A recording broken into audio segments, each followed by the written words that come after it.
In today's video I'll show you how to turn on mouse controls for the Joy-Cons on your Nintendo Switch 2. Let's get into the method. When on, this will allow you to use your Joy-Cons as a mouse. On the Switch 2 home screen, head to the System Settings app and then scroll down until you are in the section called Controllers and Accessories. In here, scroll down again until you see the option called Joy-Con 2 Mouse Controls and make sure this is turned on. You can then read the information below.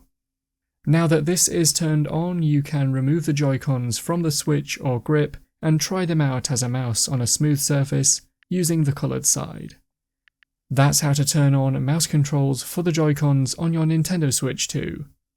Thanks for watching. If you found the video helpful, remember to leave a like and feel free to subscribe for more tips. Check out the videos coming up right now, you might find these helpful too.